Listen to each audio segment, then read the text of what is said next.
Good afternoon, everybody, and welcome to the January 31, 2023 edition of the Chatham Finance Committee meeting. If anyone is recording this meeting, please notify the chair. We are going to today have a conversation and perhaps a recommendation around electronic voting. And we're going to continue our FY24, if you can believe it, budget review with town clerk, elections, town manager, human resources, and finance, all within the government division of the budget. I would like to first, though, begin by welcoming both Tracy Shields and Kristen Andres to our, I think, esteemed committee. We're delighted to have you guys here. We look forward to your contribution and really appreciate your willingness to serve the town in this context. So thank you very much. We are going to begin with a bit of a readout from the electronic voting working group. That was established probably 2 months ago or so, following a series of conversations with myself and the moderator. I think hopefully people will have noticed over the last several years the moderator has been inclined during lulls in town meeting. Tommy? Oh, that's right, we have to do roll calls. I'm sorry, I'm a little out of practice. Thank you very much. Okay, roll call vote. Let's see who's here. Kristen? Here. Andy Young? Here. Tracy Shields? Here. Norma Avalar? Here. John Papalardo? Here. Joanne Sprague? I believe Joanne is pending, but not yet. Tommy Doan? Here. Barb Madison? Here. And the chair is here. Thank you, Tommy. I appreciate that. It's been a little while. So back to electronic voting and kind of the readout of the electronic voting working group. The moderator and I were speaking in the autumn on several occasions about electronic voting and the use at town meeting across various communities in Massachusetts. And he was expressing some brief lamentation about, it's too bad Chatham doesn't do that. And I wonder if there's any way Chatham might be willing to consider electronic voting.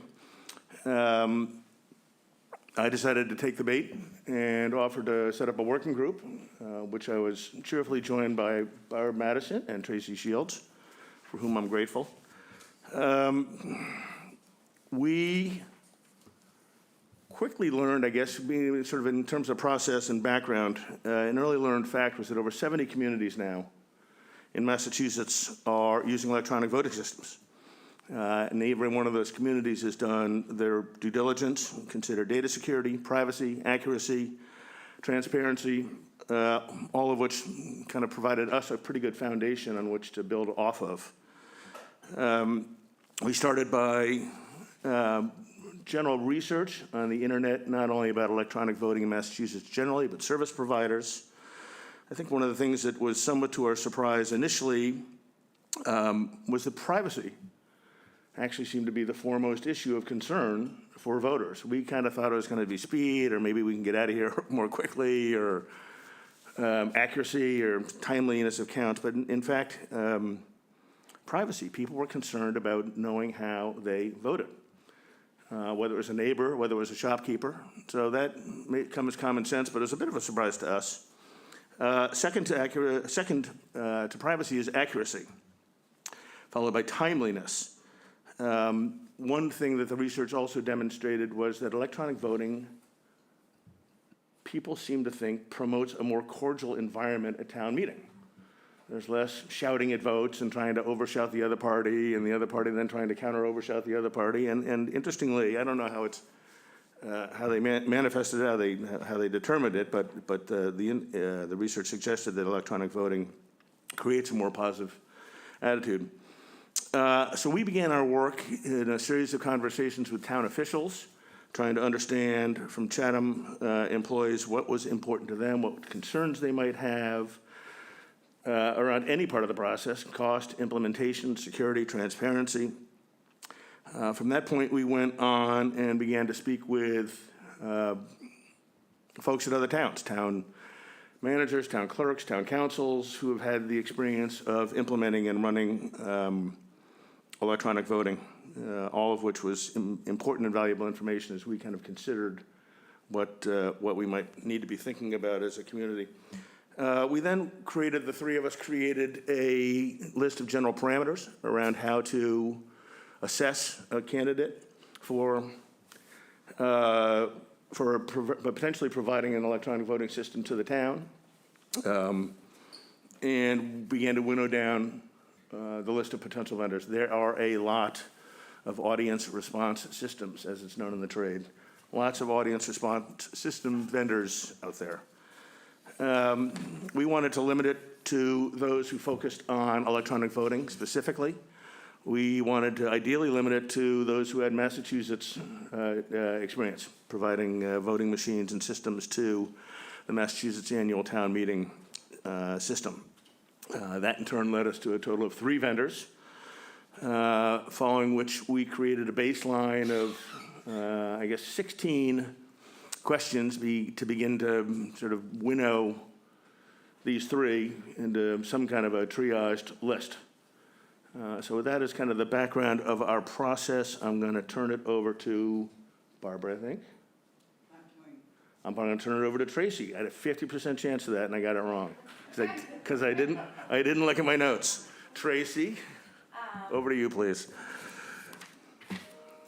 As we got into the process and wanted to discuss the sort of accuracy and integrity of the systems that we were analyzing, it became clear, or it was a unanimous consideration from all the parties that we spoke with, that avoiding an internet-based system would be desirable, that there was greater susceptibility to manipulation or,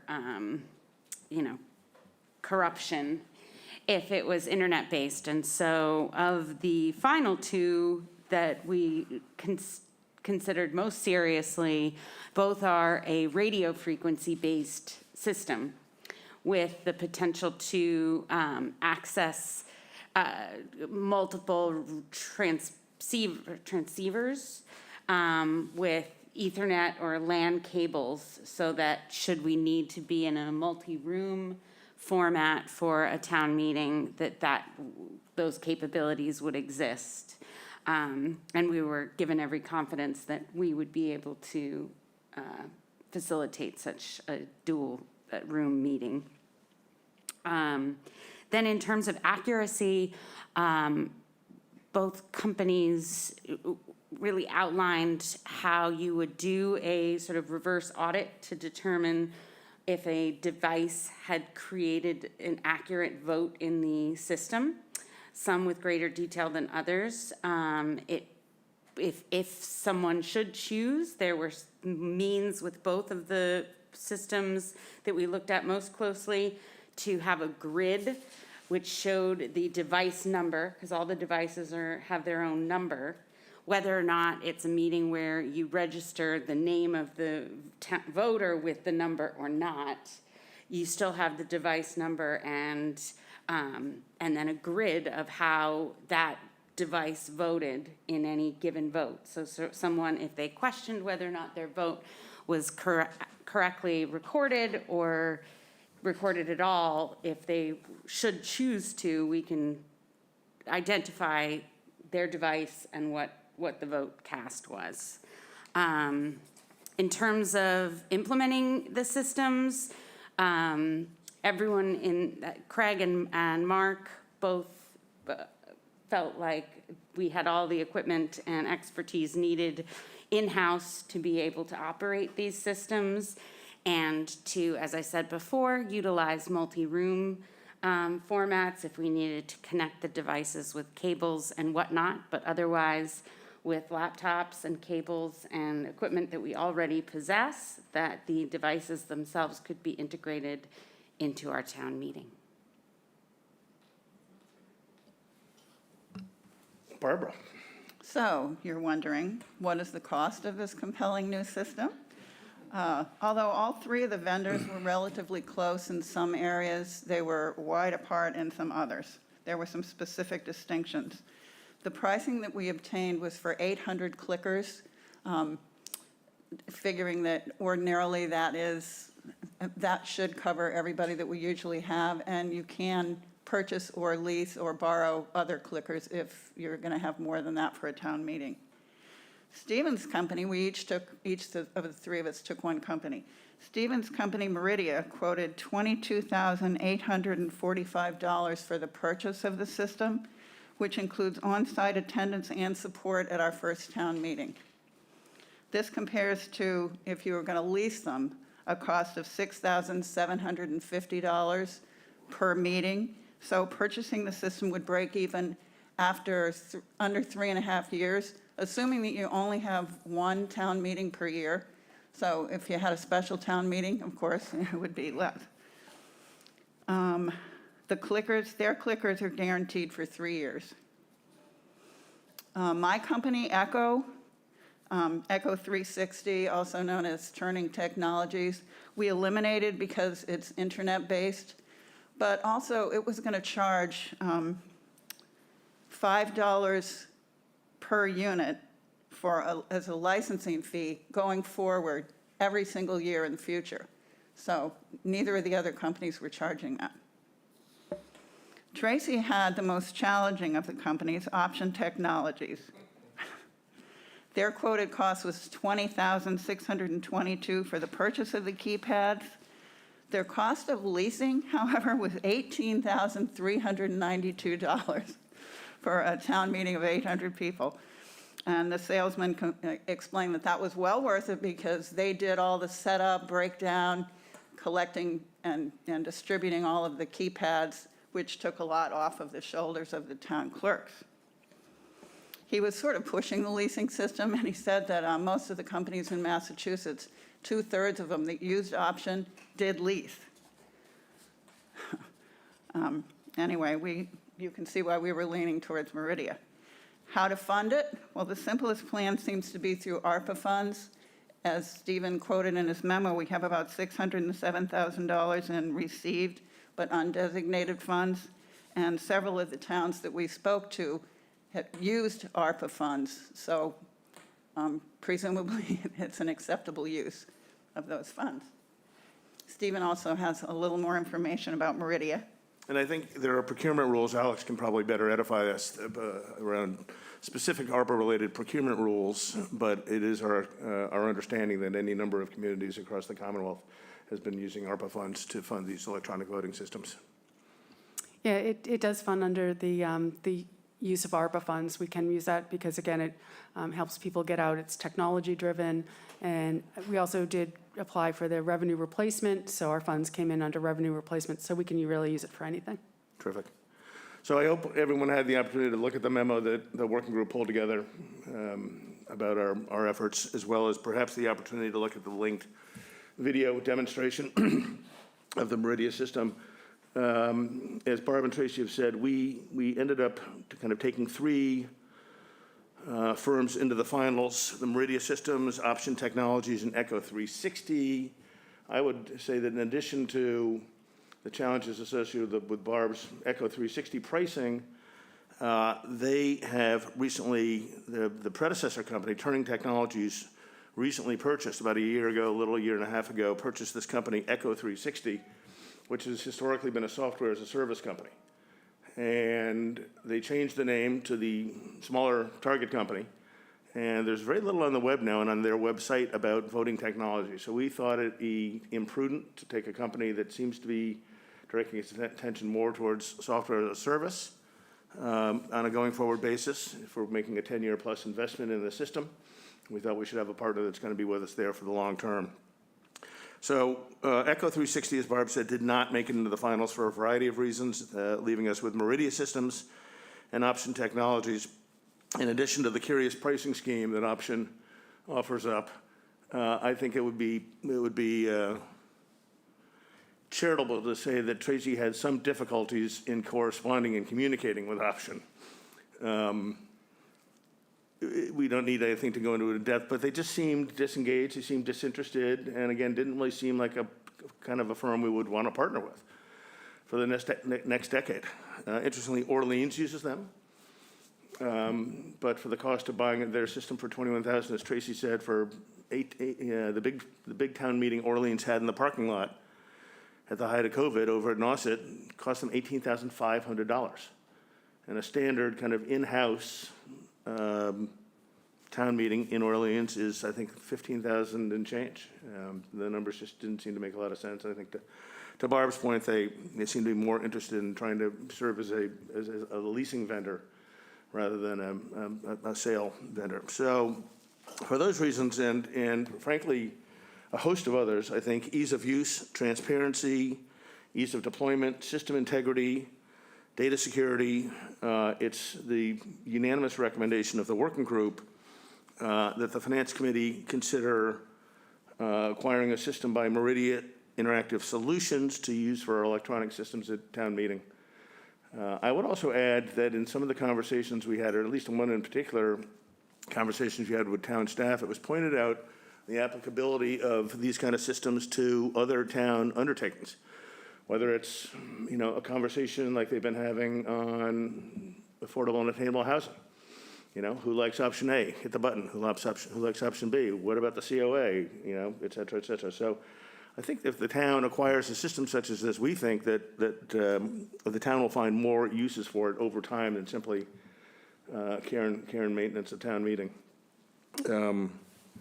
So I think, without making a long story endless, I did have a conversation yesterday with the manager at Meridia Interactive Solutions, and trying to be the best retired rapacious capitalist I can be, I asked him if he could take any money out of his bid. And he came back and took 6.5% out of his pricing, which dropped him down to $21,345. That's the document that was just distributed. And I think puts him just on top of the option number. So we were just hoping, we didn't necessarily think that he could necessarily beat the option technology number, but given the strengths of the Meridia system, the implied weaknesses we think of the option technology system, we would unanimously recommend that the Finance Committee consider recommending to the Board of Selectmen and to the town moderator of electronic voting system from Meridia Interactive Solutions. So with that, we'll take any questions. John, please. Thank you, and thank you to the subcommittee or the working group. I'm convinced that of the systems you've reviewed and presented to us, this would be the best one. I do have a few questions, however. Please. In your recommendation, did you consider a lease first and then a buy? And if so, why did you land on the buy and not starting with a lease? We did, and I think the simple answer was the term of the lease versus buy. Each of the systems, and I didn't bring the big spreadsheet, I intended to that had all our features, but each of the systems would allow the town of Chatham to lease the system for its first town meeting, and then purchase it within 30 days thereafter, or some number of days thereafter, if we were enamored with it. Similarly, Meridia offered to take it back if we used it. Thanks, Barb. If we used it and didn't care for it, and for whatever reason wanted to return it, and charge us a lease rate. So we didn't think there was much to be gained by the leasing option, frankly, given the flexibility that was intrinsic in the purchase options. And the lease options, honestly, from each of the firms. So if we move forward, it's a stinker, they'll take it back and we'll pay them a lease fee and we're done, we move on. Yeah, we figure out what next, whether we go back to tellers and counting ballots or. Yeah. I will say that the one thing that we have heard universally, whether it was through our work or through comments offered by the moderator, who is, I guess, is a secret moderator's chat link in the state of Massachusetts, and there is not a community, according to the vast conversation on this chat link about electronic voting, there's not a community in Massachusetts that rues having deployed electronic voting. The only evidence we found was a community they shared up in Wenham, which is a small little community with a couple hundred voters at town meeting, that purchased a system jointly with Hamilton. And for whatever reason decided they didn't need it, didn't want it, didn't like it. And so Hamilton uses the system for every one of its town meetings quite happily. And Wenham's just counting heads. Okay. But that's the only downside that we were able to uncover, or the moderator was. I had a couple more points, Please. if I could. Yeah, Thank go you for that. I found it interesting that in the memo, and again today, there seemed to be the primary benefit, perceived benefit was anonymity. in the voting environment.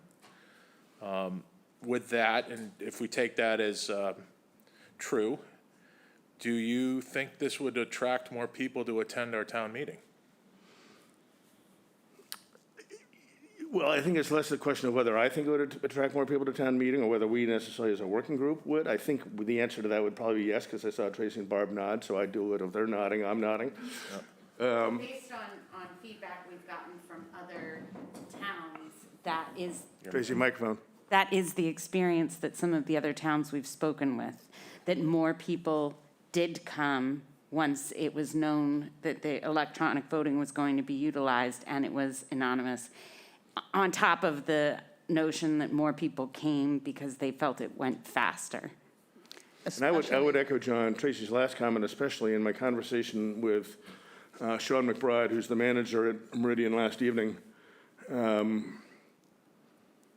They weren't convinced necessarily that they had more people coming to town meetings. They run town meetings now at over 50 communities in Massachusetts.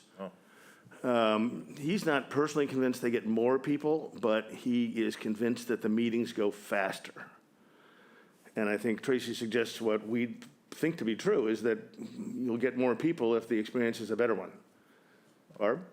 And one other thing, John, too. A couple of the communities that we spoke to said that they thought more people came from the business community, the small business shop owners and retailers, because they could vote without losing customers who didn't like how they'd voted if they could do so anonymously. That's helpful. Two more questions, Sure. if I might. I don't mean Please, to no, capitalize. that's why we're here. Monopolize. One of the things that I think Tracy mentioned in her presentation was the ability to verify that a keypad's vote was recorded accurately. Of course, that's important. But I thought she also said whether or not we track it by name or by number. And so the obvious question is it the intention of the community to track individuals' names with their votes? I would have to defer that question to the town clerk, who, for a good fortune, happens to be the audience. Julie, you want to grab the mic for a sec and see what your thoughts are in respect of that, please? I don't think we made that determination when we were discussing this. I think that's something that would have to be rolled out as we're deciding how we're going to use them. Personally, my thought is that to link it with the person is not a great idea. Others may not agree with that, but I think the anonymity of voting is why we're doing this. And I wouldn't be comfortable with linking a name with that clicker. I would have to agree, that would be my position, and I would not support tracking names and votes. I would be curious what Barb and Tracy think. I mean, we did talk about this, and I don't think we ever posited the question and, took a vote on yes or no. But my sentiment is that we would be opposed pretty strongly to name tracking rather than just random number tracking. It would seem to And defeat it the defeats central one of the key thesis. features of the system. Tracy? Yes, which was sort of echoed in our conversations with manufacturers, that most people do not necessarily register the device number with the person, but the option is there, which I think might be more useful if the system is employed in a different capacity. Say it's not a town meeting, but it has to do with some other subgroup meeting that's using it. But should it be, the ability to do that exists, but most town meetings do not do that. My last question, if I might. What happens if we get the system, and I'm assuming it works outside because you said Nauset used it in the parking lot, or at least a system in the parking lot. It's a radio frequency-based system. Right. But what happens if I take home one of these, I call them clickers or keypads, and I forget to return it? Am I personally on the hook as a citizen? I think the subcommittee would probably try to hunt you down, but I think the town of Chatham would probably give you a pass. Okay. No, quite simply, they can be disabled. So if Julie, they have big boxes and they have little slots and everything goes kind of in its spot. And if Julie's team discovers, or the IT team, whoever's going to have carriage of this, discovers that unit 427 is missing, they punch a couple buttons on a computer and 427 is disabled. Okay. We also found that a number of the towns that we spoke to suggested that we use the lanyards if people are wearing them around their neck, because they are small, you can stick them in your pocket, and people tend to do that. So they suggest that you encourage them to use the lanyards, and then, of course, people on Julie's people on the way out are going to ask everybody to turn them in. So we're going to try not to lose them. Well, and I would add to that the bid from Meridia includes a lanyard for every one of the units. And I would hasten to add, because we've sort of made Julie the point person on this verbally in the last 60 seconds 2 times. I think one of the key, and I mentioned this to the moderator yesterday, one of the key implementation pathways, I think, is for the town of Chatham, for this to be successful, is to set up an implementation working group.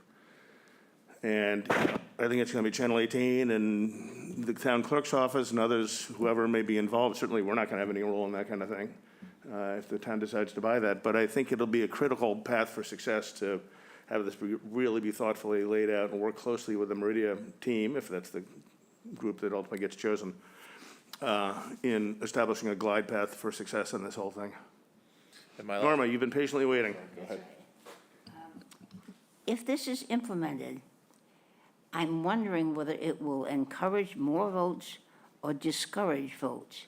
I think if a person knows that he is going to be identified according to his vote, he will not vote.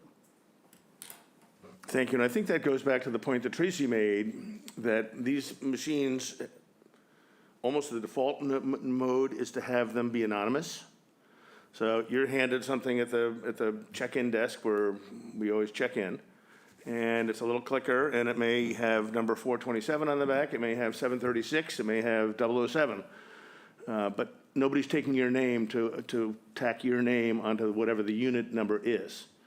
They have that capability, but again, to Julie's point, probably something that, we will need as a community, that the town administration will have to figure out.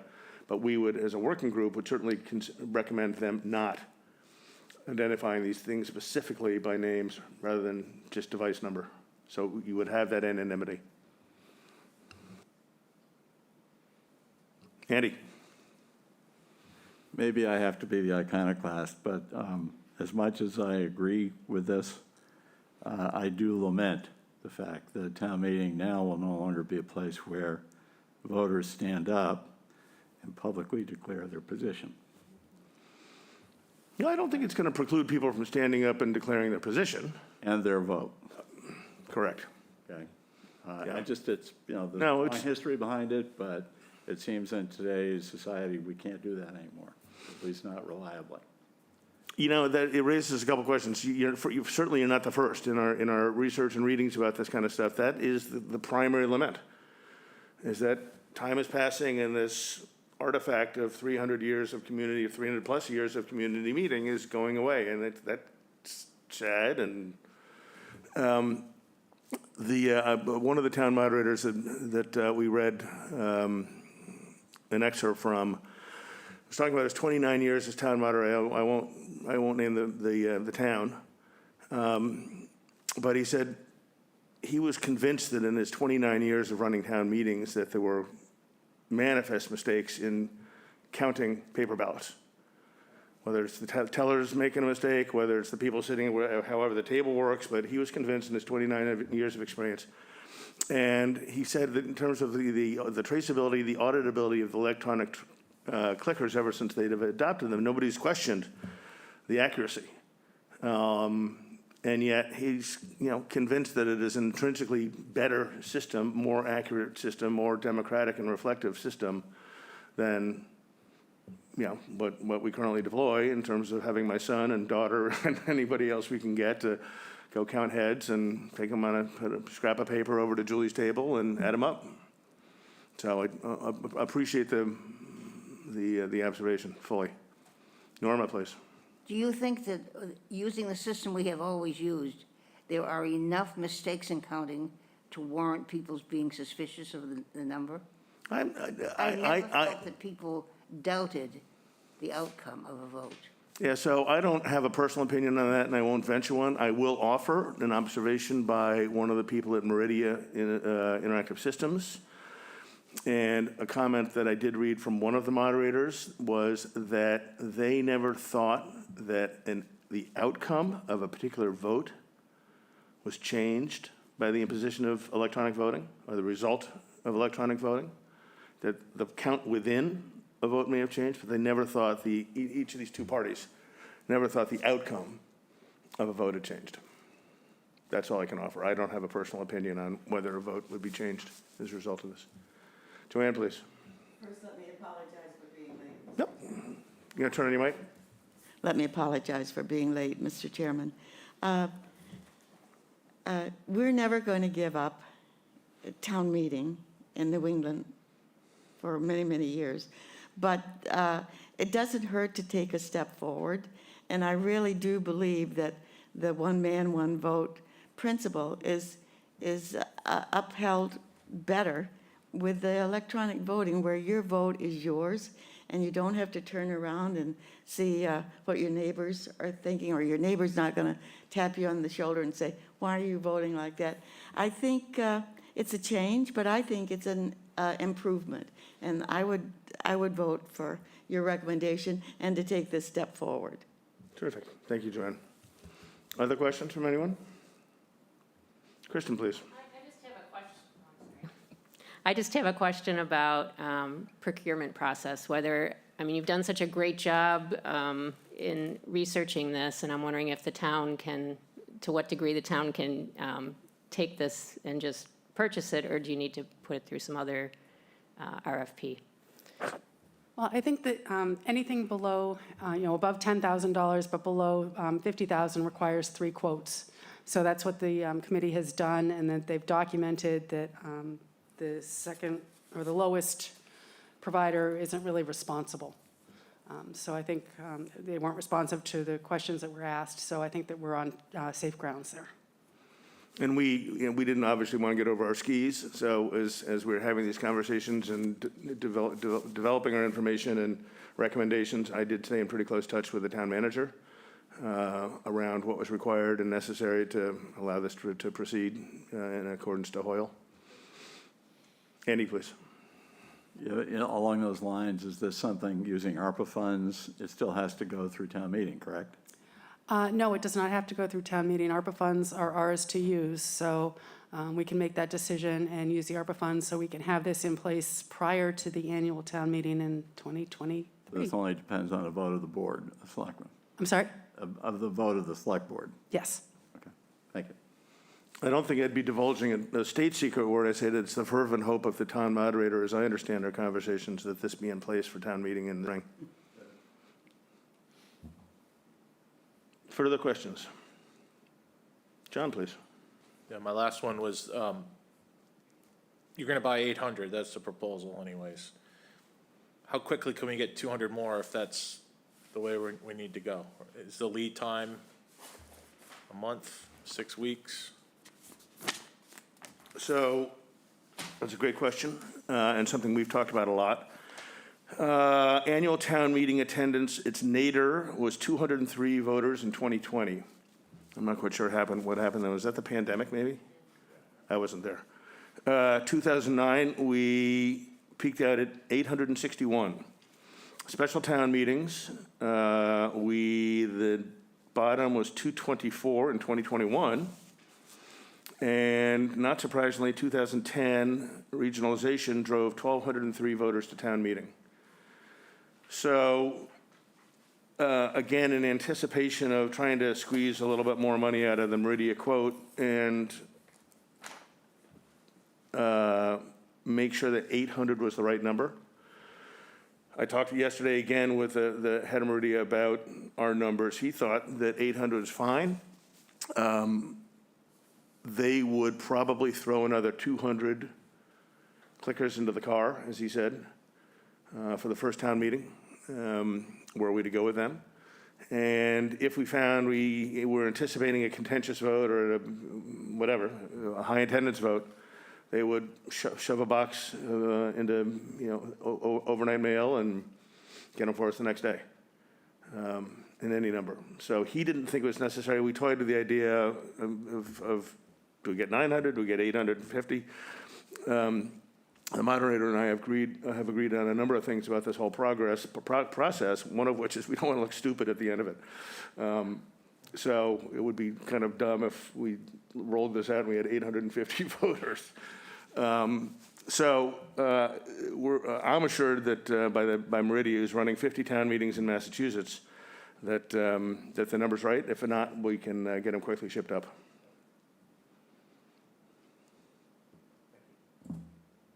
Other questions? Tommy? Thank you, Mr. Chairman. What would happen if we didn't have enough for the present voters at town meeting? Well, I think first would be the moderator and I, especially me perhaps, would look like idiots, but that would maybe be fleeting, maybe not. I'm not sure. We'd have to probably come up with a plan for what happens in that regard. And that's something I'd probably frankly defer to Meridia in their experience. I mean, if these guys, men and women, have run town meetings in 50 Massachusetts communities for decades, they must have that experience. But I'm not sure I have an off-the-top answer to my question. Julie, you have any thoughts on that?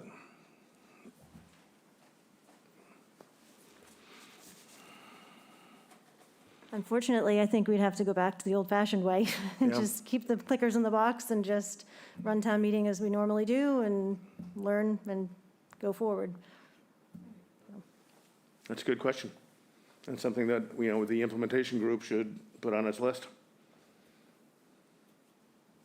Okay, further questions? Thank you. Norma, please. Will there be any kind of an information session, a public information, concerning the changes that will occur before we ask people to actually do voting on an issue? Will they be informed of this new program and what it means? I would certainly hope so. Again, to me, that would be part of the mandate of the implementation team to get the town voters up to speed on what's going on. What we have learned as well is that moderators at the beginning of each town meeting tend to have a 2 or 3 question test. You know, who likes chocolate ice cream? Eat. And 47% of the people like chocolate ice cream. And who thinks the Red Sox are going to win the World Series? So people get used to voting, seeing the results pop up. And there's a number of ways to display the outcome. The anticipation is there'd be some screens around town meeting as we currently have, probably one more than, I guess we have one now, I think. So probably 2 screens, one on either side of the stage, or the dais. The moderator would call for a vote. And again, it's not clear he needs to call for every vote. You can probably save time just by calling on ones that are expected to be more contentious. But some moderators like to call every vote. It's entirely up to them, as we understand it. And there's a big countdown clock that would go up on the screen, let's say 40 seconds or 30 seconds, whatever the period of agreed time is, would slowly count down. And there's a vote closed, and then up pops the outcome. So you do that 2 or 3 times at the start of a meeting. To let people kind of, you know, get in the habit of it again. And that's how it would go. But I would certainly, again, strongly encourage the implementation squad to have public information sessions around this. Barbara? And I also think Meridia at least, and maybe even Option, I think both of the presentations that we had said that when they come to the first town meeting and they instruct people, all the voters that are there at that town meeting, how to use them and do a couple of the examples as the chairman outlined. So everyone probably will get it, and they're simple. They're simple little devices. There are only 5 buttons on them and only 2 or 3 that they would use. All right, further questions? Tommy? Thank you. Do we have to purchase another screen? And how much would that be? I'm not sure if the school has another screen. I think we use their one screen. We also have the CART screen on the, up in front of Julie's desk to the left of the dais. So we'll look at that, and that will be something, you know, whether or not the school has another screen that we can use or whether we need to purchase one. I'm sure there's probably one around somewhere, but we'll check into that. I'm sure that will be part of the implementation group's task. And Tommy, just tangential to that, and at the risk of providing a half answer, we do have a list, which I did not bring with me today, of kind of all ancillary equipment that would be required in deploying the Meridia system. We've been told by the head of Meridia that or the manager at Meridia, that the system we would be potentially acquiring would cover 95% of the town meetings Chatham would ever have, which is to say, typically single room, no overflow room, but to the extent that there were overflow room requirements, they had a short list, I think it was $1,700 or $2,000 worth of other cords and cables that we would need. And Mark and Craig have indicated that they by and large have that kind of stuff and didn't anticipate any challenges in deploying a second room setup. Joanne? Mr. Chairman, I think if. Microphone.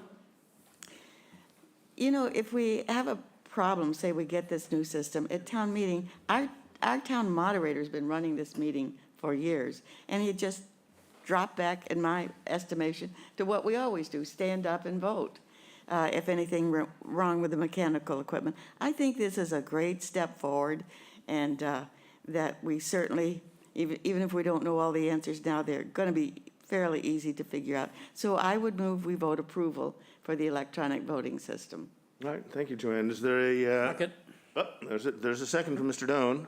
So we'll have a roll call vote on the recommendation. To be clear, it'll be a recommendation to the select board from the finance committee. They move forward with the purchase of a voting system by Meridia pursuant to the price quote we've got as of last evening. Correct? Right. Okay. Kristen? Aye. Andy? Aye. Tracy? Aye. Norma? Aye. John Papalaro? I don't have to say John Papalaro because John Whalen's retired. John? Aye. Sorry about that. Joanne, please. Aye. Tommy? Aye. Barb? Aye. And the chair's in favor. All right, a unanimous vote. Well, thank you, everyone. We appreciate your time and especially appreciate the time and commitment of Barbara and Tracy to this process and all the effort you guys put into this. Thank you very, very much. Really appreciate it. I think it's going to be great.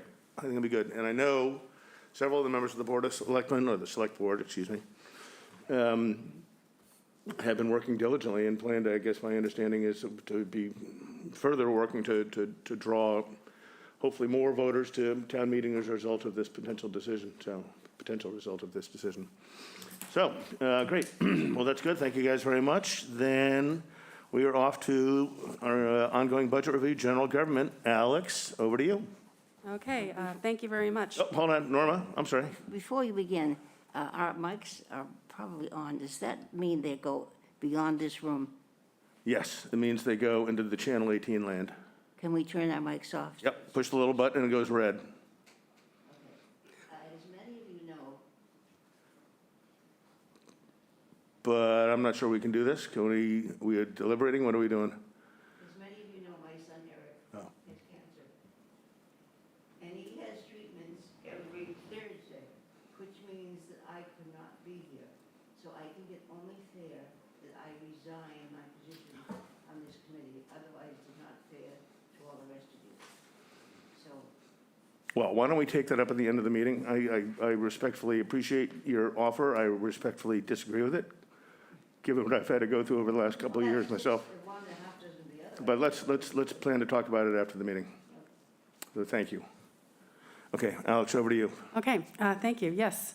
Thank you, Norma.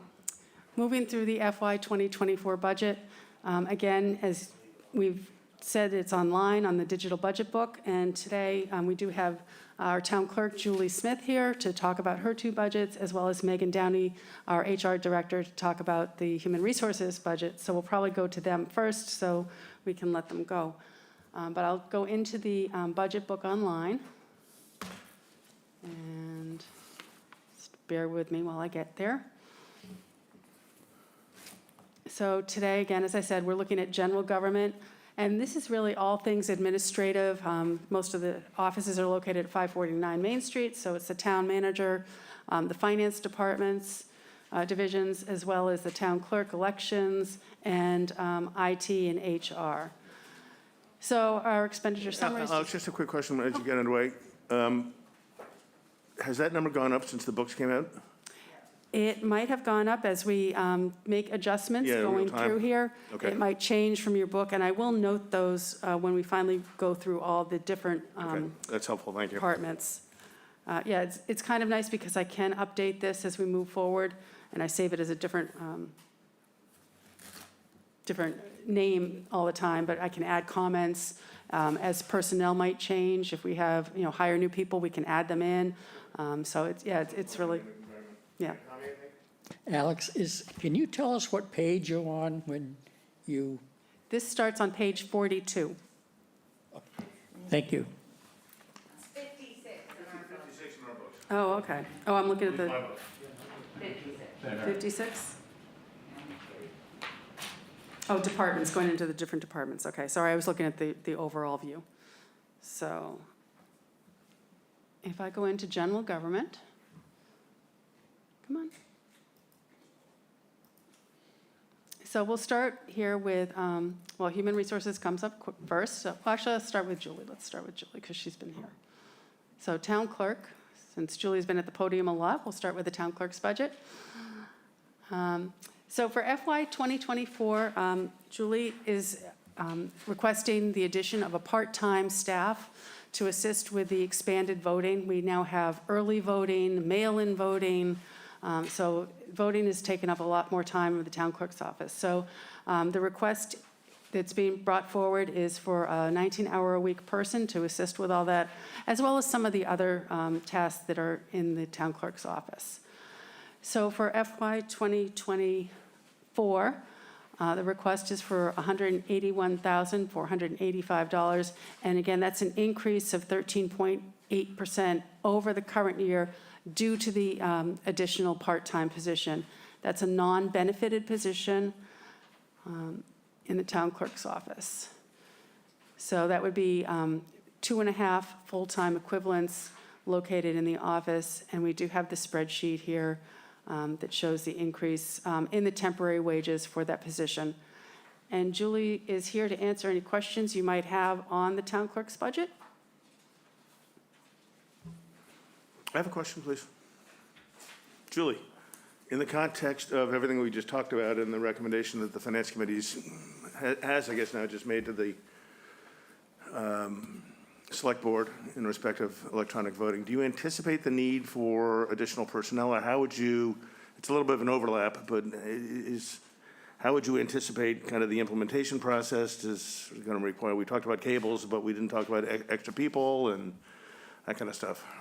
Are you asking for town meeting or for elections? I think town meeting, for the electronic voting system for the annual town meeting. Well, I submitted my budget before that conversation had taken place, so I was focusing more on the early voting and the new requirements from the Votes Act that was passed. So the budget that I submitted really just focuses on the election portion of that. I haven't even had a chance really to plan for the extra staff that we might need for the town meeting. I think when we have this implementation committee, we'll probably have more opportunity for me to, find out what part, whether we're going to be my department or IT that's going to be collecting those transponders, or, how it will go work with the check-in process. That's all, we'll have to learn as we go, or flesh that out. In that context, if we find we need more volunteers, or not volunteers, I guess, per se, but more people to help collect transponders or to give training sessions, or where we find the funding for something like that generally?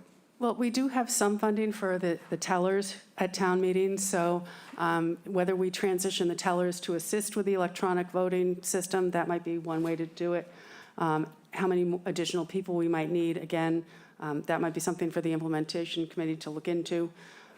As you can see here, the temporary wages last year were, just under $3,000. So it's not a lot of money for the tellers. Again, if we only have one town meeting, and it only goes one day, it's not a lot of money, but we can look to see if we can budget that in. Okay. All right, terrific. Thank you. Thank you, Julie. John Pappalardo? John? I'll get the hang of it. Old habits. Thank you. Just curious why the regular wages actually drop. That Unless I'm was due reading it to wrong. the retirement of the assistant town clerk, and a new assistant town clerk started at a lower salary. Okay, thank you. used to seeing them go up just a little bit every year, so, thank you. Yeah, there are contractual cost of living increases in all the wages, but as Julie said, when you have change of personnel, oftentimes that will drop the salary line item. Okay, so now we'll move on to the elections budget, which is actually going down for next year due to fewer elections in the calendar year 2023. As you know, we did have the primary this year, the state primary and state election. So for FY 2024, we won't have those. It is going down next year. Julie has listed all the past election events that had. So you can see here we had annual town meeting, the annual town election. In-person early voting began August 27th, went through September 2nd. And again, early person voting for the state election began October 22nd to November 4th. So a lot of extra time, which is why that person is being requested next year. And expenditures in the elections, it's mostly all the expenditures for town meeting. And we have a stipend for the registrars. And then purchase of services, again, small decrease due to fewer town meetings next year. The traffic controls for the police private duties for the elections, advertising's level. Printing will go down with fewer ballots being printed. And other than that, I think it is level funded. Barbara, please. Thank you, Mr. Chairman. Alex, I was just wondering, where does the Secretary of State get the names of the people that those cards, the early voting cards are mailed out to? Does he get that? I mean, Julie?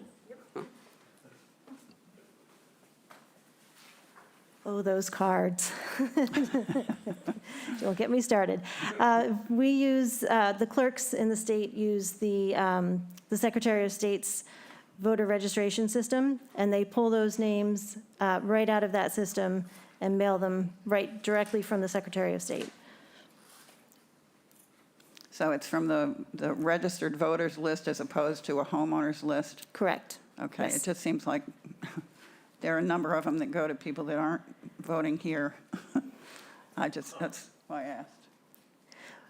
Yes, and that's a whole process that actually this potential part-time person would help us with.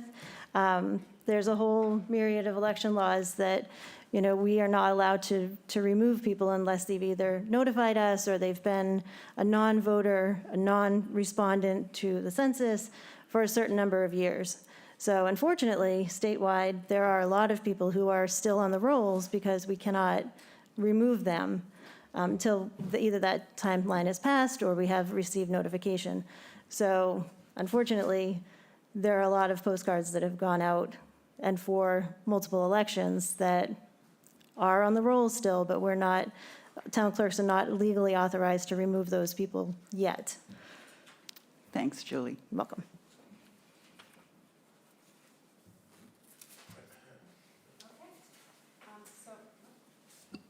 Before they knock on the window at me. Okay, thank you. If there's no more questions, Julie, you're welcome to stay if you want, but you don't have to. So we'll move on to Thank you, Julie. Human Resources Department. And this budget is going up for FY 2024. The current budget for FY 2023 has one full-time, Megan Downey, and a part-time shared position. That was a shared position between the town manager's office and the Human Resources Department. And it's going up by 14.73% next year, or $22,000, due to changes in the addition of a half-time person, so to speak. What we've done is that we've moved that shared position fully into the town manager's office. So it will be 100% funded and responsible to the town manager's office to assist with the job duties in that office. Megan has requested a full-time department assistant to help with all the work in the HR department, as it's just been overwhelmingly busy. And also, she's requested a seasonal person to help with seasonal onboarding. We have over 100 probably 120 seasonal employees who come on during the months of May and June, and then turn around at the end of August and leave. So for a 12-week period, just the paperwork of getting those people processed has been a challenge. And right now, Megan has been a one-person department, which is very difficult. So again, we have the Human Resources Benefits Administrator. We're proposing a department assistant as well as a seasonal staffing assistant, and that would be for about a 12-week period. And going to the spreadsheet breakdown, so that's the big change in the wages line item. And then we do have a small increase in, we have a small increase in the boots line item of, well, actually it's $1,000, and that's based on expanding the number of employees who can qualify for a boot allowance under the Chatham Municipal Employees Contract. So, and I don't know if you've met Megan, so I'd like to introduce Megan Downey so she can come up and introduce herself to the Finance Committee and answer any questions you might have, and maybe talk a little bit about the amount of work that her office does. Hi, everyone. Good afternoon. I'm Megan Downey. Welcome. Nice to see all of you. So as Alex mentioned, I am a one-person department at the moment for about 147 full-time employees and about 114 seasonal employees each year. So at the moment, I'm at capacity, if not over. And I would like to continue to make improvements and strides in meeting the needs of our employees, innovating our recruitment processes, administering benefits in a timely manner, as well as just all of the administration of the paperwork that goes into this department. And I don't know if anyone had any specific questions for me, but I'm happy to answer any of them. Barbara, please. So Megan, boots are literally boots? Yes, boots are literally boots. So we have employees that qualify for a boot allowance or a boot reimbursement based on the requirements of their job, typically connected with their OSHA requirements. And as OSHA has expanded their requirements and as municipalities fall more now underneath their guidelines, we have increased positions that will be qualified for that due to collective bargaining obligations. Thanks. John, please. Thank you, and welcome. Thank you. Just out of curiosity, what's the average sort of turnover for a staff of 147 FTEs? How many people are you actively recruiting? So, we saw the Great Resignation these past few years, and we still have effects of COVID. I would say that, and my numbers were in here for this, but we placed 21 full-time employees the last calendar year. That's quite a large number to be placing, especially as one person managing the recruitment processes for all of those and doing all of the pieces that are required for that to bring someone on and fully onboard them as well. Is your anticipation that level will continue? I would hope not. Part of what we're actively working on is retention. Yeah, that was my follow-up to that one. Can you give me the number again? I see 147 full-time. What's the part-time? Is it in the book and I missed it? So I counted this year, and I believe it's about 114 that we had this past season. Okay. And then my last question might be for Alex or for you. So I note in the year-over-year staffing numbers, so 2021 in the budget statement, 2021, there was one part-time and going down to one half-time. But then on the full-time side, we're going from 1 to 2. And I think that makes sense given the numbers and the load of work that you're processing. So is there a corresponding offset? You mentioned that the person was split at one point between two departments. Is that right? That's correct, but no, there is not a corresponding offset. The previous incumbent in the town manager, or, well, the shared position through the town manager's office and HR, we thought it was going to work out, and there's so much work in the town manager's office that they require a departmental assistant to be there full-time. Okay. You might recall Alec Plavakis held that position previously. So again, with the some of the public records requests, the meetings, the minutes, the outreach, Shauna is trying to do more and more of the communications and the outreach, getting everything out there. So there's a lot of work to be done, and we see the need for a full-time dedicated assistant in that position as well as in this department. Thank you. Alex, a couple of questions if I could. What is the interplay, given what you just sort of described, which is understandable and appreciated, what's the interplay between the new liaison to the Airport Commission, who my understanding is the intention somewhat behind is kind of dealing with a lot of those public records requests and stuff that are bogging down the town manager's office, and the two positions that were just described? Is there a Venn diagram through which all these? The proposed airport administrator would be a part-time position, and I think it was originally looked at whether it was a full-time or part-time, and Terry Whalen has said a part-time would assist. The airport commissioners themselves are doing a lot of the sort of, the grant writing, the tracking of the grants, the reporting, and it's difficult for, a commission to do that. It's better to have a staff person who can coordinate all that. Plus, there's a lot of records requests and multiple records requests. So if we could have someone track those and respond to the easier ones from the airport commission, from the town, as this airport administrator might do, that would relieve some of the more routine Okay. items. Okay, that's helpful. Megan, could you just give us an update, please, on the classification and compensation study? I think we read a little bit about that last year. Yes, I'm curious to see absolutely. kind of what the state of play is. Yes, so we went through and we did an overhaul of those job descriptions, and we are currently bargaining with the negotiating team in regards to those. What does that mean to me? Is that taxpayer? Does that mean you're negotiating with the unions to kind of allocate who's going to be where on this grid, or? Yes. What's that mean? Yes, so job descriptions as well as compensation, those are mandatory subjects of bargaining. I see. And the anticipated wrap-up date or acceptance or negotiation conclusion, or? We are hopeful for this spring. Okay, great. Terrific. What's not getting done, given it's a department of one? So I think everything is getting done. What's the biggest challenge for you? I just don't know that it's getting benefits, to be honest. Benefits the administration is for not just the active employees, but also for our retirees. And our retirees are a heavy lift with benefits, with benefit administration. Okay, thank you very much. Norma, please. I have a question, same question every year. Our population does not change appreciably from year to year. Why does our staff have to have such increases for the same number of persons?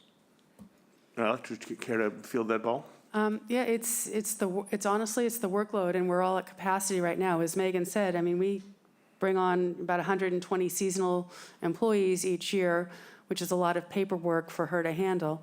With, the turnover from the Great Resignation and hiring, filling 21 positions, that is recruiting, placing them, interviewing them, bringing them forward to the town manager for a final interview, and then onboarding those employees as well. So that it takes up a lot of time. As you just mentioned, too, retirees like to come in, drop by, and say, I need help. A lot of our retirees don't want to, go online and check things or call someone else. And even though that's ultimately where sometimes we have to send them because we don't have the answers. There's also the HR component of the payroll system, where we have a payroll, someone who inputs the payroll system into the system, but the auditors require us to segregate that, so the person who inputs the payroll create an employee. That comes in on the HR side, the human resources side. So if Megan can't put it in on the HR side, then it falls to me to put it in on the HR side because I'm sort of the other person. If Cheryl, who is the assistant town accountant, can't do payroll, we've been training the accounts payable, her assistant, to do payroll, and she's been very good because it used to fall to me or to Megan to input payroll. And all of us, are really at capacity now with everything that's going on. And some of that comes down to some of the goals that the select board have for the town and some of the initiatives that they want to do. So we've all been getting busier and busier. Plus some of the regulations that have come down and the reporting requirements to the state and other entities take up a lot of our time. Could I follow on that, please? Yes, please. You spoke of retirees not wanting to stand in line. Well, that's just too bad. What else do they have to do? So because you don't want them to stand in line, you hire another employee to answer their questions? If it was only that easy, but it's not that we don't want them to stand in line. Oftentimes, Megan is at meetings at different buildings. We'll have people come up and looking for her, and then my office is right next door to hers, so I'll get up and say, do you have an appointment? My suggestion is make an appointment, because oftentimes she is at different departments dealing with different employee issues. Well, I'm sorry, I disagree with that. I just think that when you come into the town office to ask a question of any of the employees, you should expect that you might not be waited on immediately. You might even have to wait 10 minutes. Is that really bad? We try to accommodate everyone as soon as they come in, but again, sometimes it can be a challenge, and especially if, if Megan is not there, I often don't have the answers, and I can't, provide the answer, or, I could provide an answer, but it might not be the right one, and I don't want to do that, so. A lot of the benefit administration also has strict deadlines for when things must be filed by, so it's not necessarily about helping them right in that moment, but being able to meet that deadline and get the paperwork submitted and processed in time. Can you guess I hate to spend money? No one likes to spend money, but we feel that this is a good investment because, again, with the reporting and just making sure that everything is wrapped up in a timely manner and that nothing is getting missed without having that employee, burnout, honestly, because again, all of us are really at capacity right now. Joanne, please. Yes, Microphone. I think I get what Norma's saying, and I have the same sort of question. In other words, if the population isn't increasing by a lot, then we want to be sure that going forward, if we vote for the increase in expenditure for extra personnel, are our taxpayers being served that much better? And we would expect the answer to be yes, they are being served that much better. How we judge that or how we get the answer to that question is something I don't know right now. But I think all of us want the taxpayers of this town to receive the best services from the money that they have to invest in the people who serve them. So I think Norma's right in questioning, are we getting our money's worth, the taxpayer getting his or her money's worth from our decision to increase personnel? And if I might respond, I think they are, because part of what the Human Resources Department does is to vet employees or prospective employees and hire the best employees that we have to serve the taxpayers of the town of Chatham. If she's so busy and she can't get to all this and do a thorough background check on somebody, or really, if we say, okay, well, we have this candidate, and actively recruit the best person. Again, and that takes a lot of time to recruit somebody who's the best for Chatham. We don't want to take, the number 5 person. We want the top candidate. And so that does, it's a lot of time invested on her part. Well, Yes. We've got a couple, I'm sorry, Joanne, to follow up. Yes, I just wanted to finish.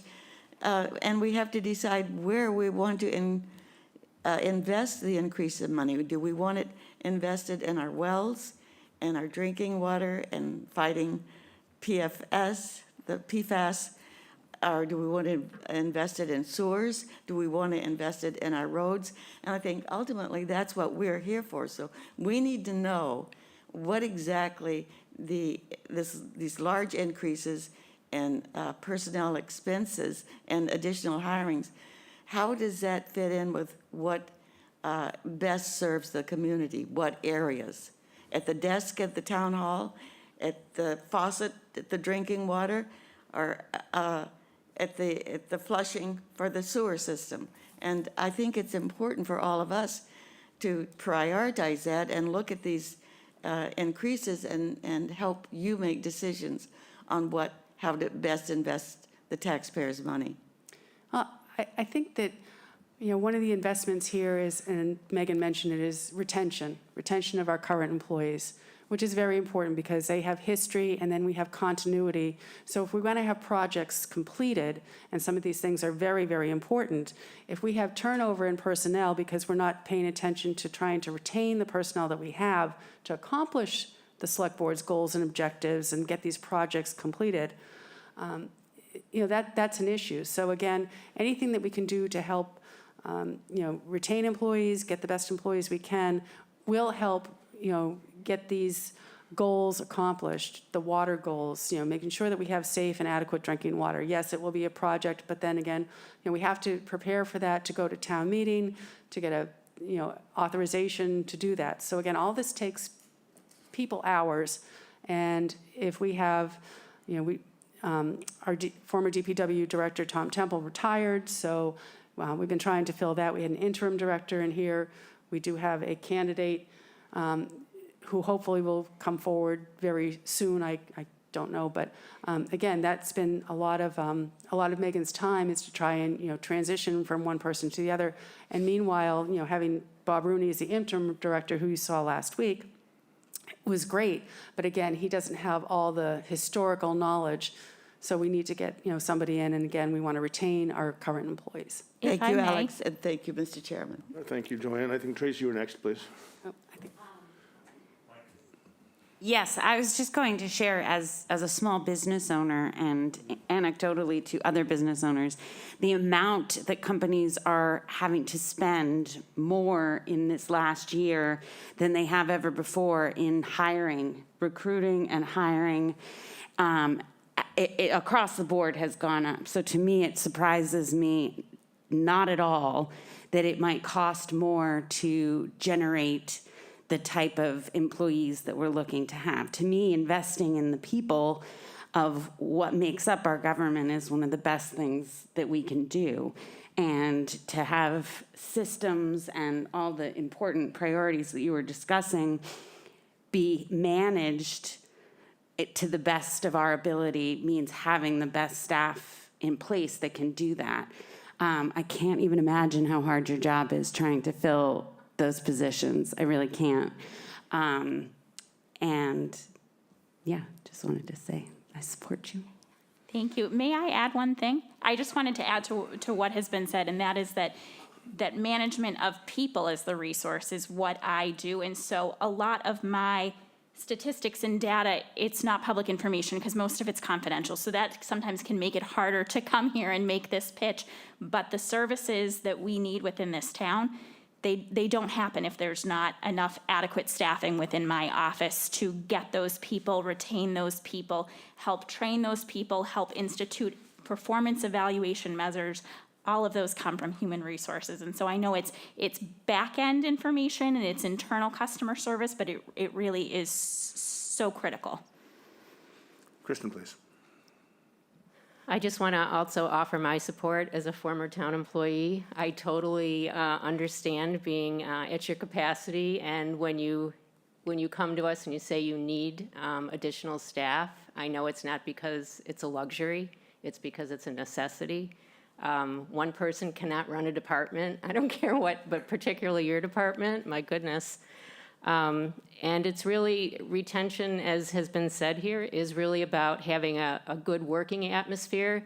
And if you can't get answers about your benefits or, and have someone to communicate with on a comfortable time frame, that doesn't make for happy employees. And it doesn't make for happy employees who are stressed because they don't have the assistance. So I'm in support of the additional requests for positions.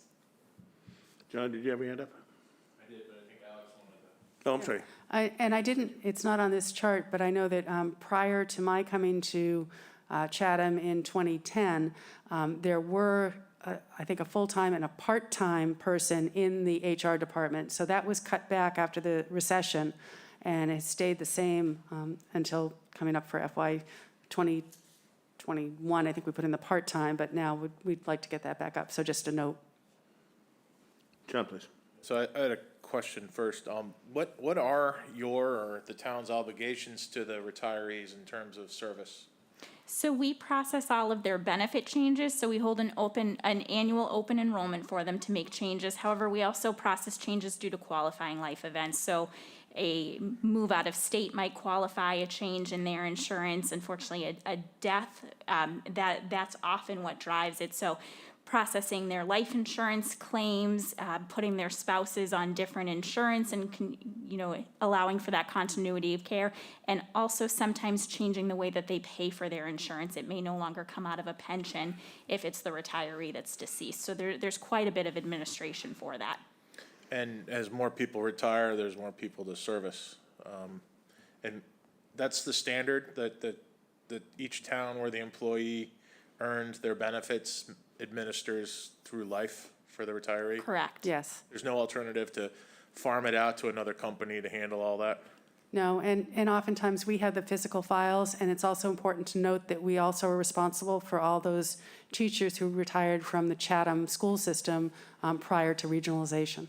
Okay, so that's important to note. And then, Mr. Chairman, I'll just make my annual pitch now. It seems as good a time as any to just make note or have the Finance Committee remind themselves that the accountability levels, the transparency requirements, the reporting requirements, all of this stuff at state and federal government, it just continues to grow. It doesn't shrink, and it eats up more and more time from our employees in our town, so that they're doing things like writing reports and monitoring things and attending certain trainings and all of these things that take them away from what you or I might consider their core purpose in terms of service to the community. Nevertheless, there's no avoiding it. And so it grows and grows and grows and eats into the interactions we may have with them. And I think it's part of the strain that we see, and it's not unique here, but it's part of the strain that our staff in our town feels. And that's part of, I think, the driver for these requests that keep coming up for increased staffing. So I don't know if there's a way to monitor or create metrics around that so that we can have an appreciation for that.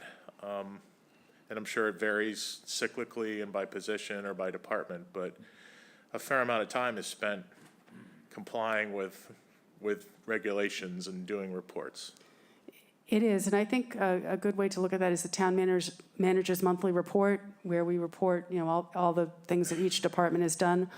A lot of it isn't reported because it's just sort of that day-to-day, going on. But when, you see my report, which will be for the end of February, that we've had finance committees meetings twice weekly. And then, again, that's, that eats up a lot of my time. When you look at the number of meetings, and all the departments report how many meetings they attend, what's due, what they've done. So that's a good way to look at the metrics, as well as the annual report. I would just add my voice to say that I'm deeply sympathetic as somebody who's run companies with large numbers of employees. It's unimaginable to me to be an HR department of one when you're trying to process 119 seasonal applications and 21 FTEs in the course of a year. Thank you. So, to the extent it's permissible, whatever, you have my condolences because it's got to be tough. Thank you. Okay, other questions? Megan, Alex, in this respect? Okay. All right, Megan, thank you very much. Thank you so Very nice much. to meet you. Nice to meet you too. It's also interesting, too, I think that some of Megan, as was alluded to, some of Megan's constituencies aren't taxpayers. So I take Joanne's argument, I think, quite appropriately about the level of service that the taxpayers here expect and are demanding. But to the extent you're one of the 100-umpteen former employees of the town of Chatham, you're not necessarily a taxpayer of the town of Chatham, and yet you deserve the same, respect and courtesy and attention that, in sometimes mandated timeframes.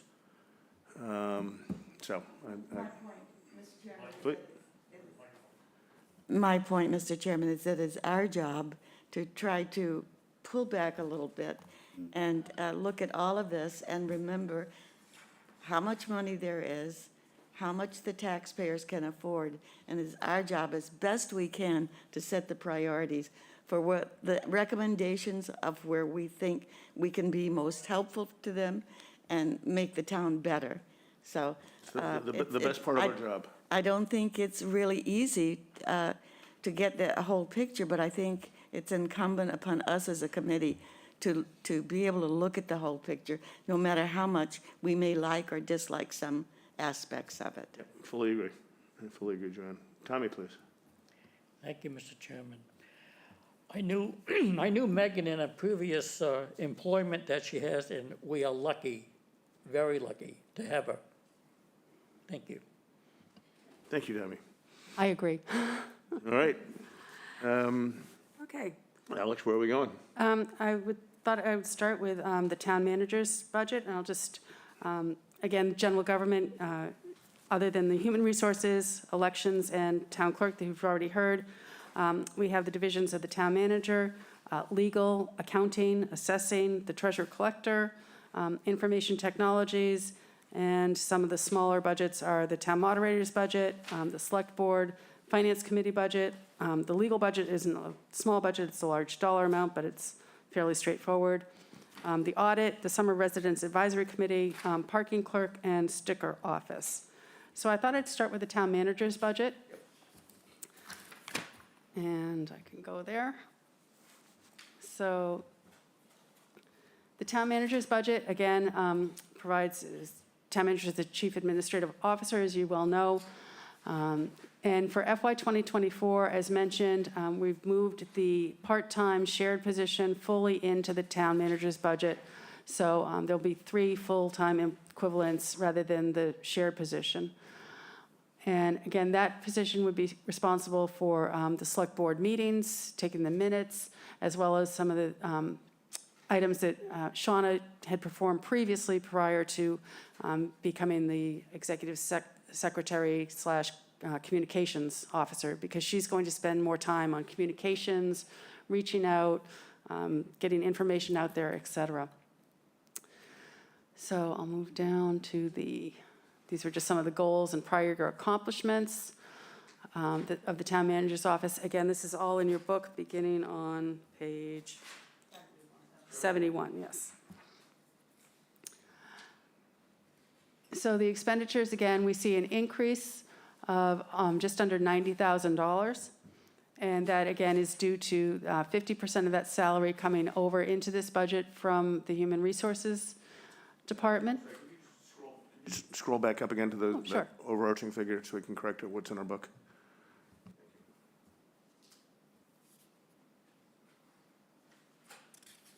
And I don't know why that's so different here.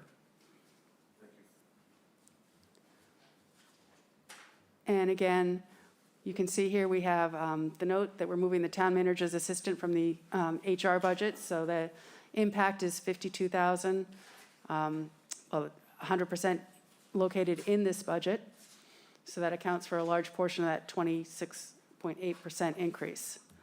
Longevity is contractual, that's going up.